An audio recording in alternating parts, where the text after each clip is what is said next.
உனக்கு என்ன தம்பி பிரச்சனை? உனக்கு என்ன பிரச்சனை? உனக்கு என்ன தேர்தல் ஆணையம்? ஏய், அரசு சொல்றத தேர்தல் ஆணையம் கேட்கணுமா? தேர்தல் ஆணையம் முதல்ல உனக்கு என்ன பிரச்சனை? நீ தொடக்கத்துல இருந்தே பிரச்சனை இருக்கு உனக்கு. தள்ளி வாங்கிட்டு வா நீ முதல்ல.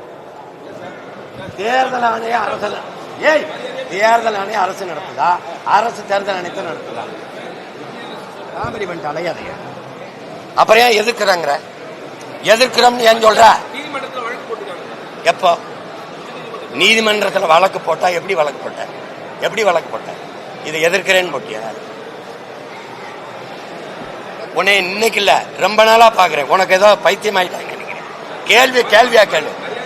நீ மரியாதை கேள்வி அல்றா முதல்ல. டேய், நீ முதல்ல கேள்வி கத்துக்கிட்ட ஓடா. ஒரு பத்திரிக்கை ஒரு மாய்க்க தூக்கிட்டு கேமரா எடுத்து பெரிய வெங்காயம் மாடா நீ மொகரை போடாங்க.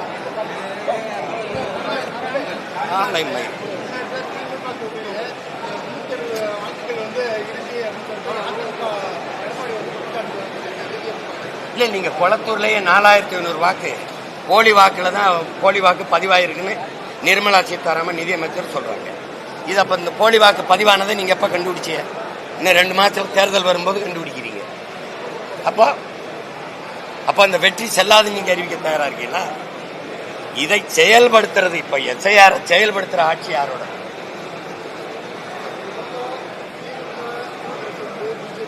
இப்ப குறை சொல்றீங்களா? கர்நாடகால எஸ்ஐஆர் செயல்படுத்துறீங்களா இல்லையா? நீங்க தானே ஆள்றீங்க. என்ன பிரச்சனைன்னு கேட்கறதுக்கு பதில் சொல்லுங்க. என்ன பிரச்சனை?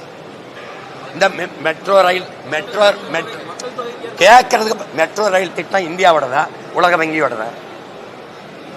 இந்தியாவோடதா உலக வங்கியோடதா? காமெடி பண்ணிட்டு ஏதாவது பேசிட்டு ஏதாவது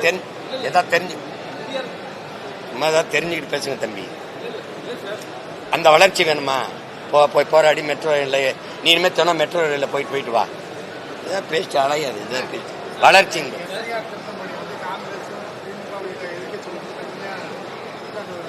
யாரு? நான் கேட்கிறேன் இருங்க.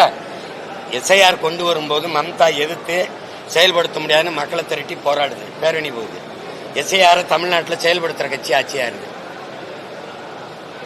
பிஎல்ஓ பூத் லெவல் ஆபீசரை போட்டது யாரு?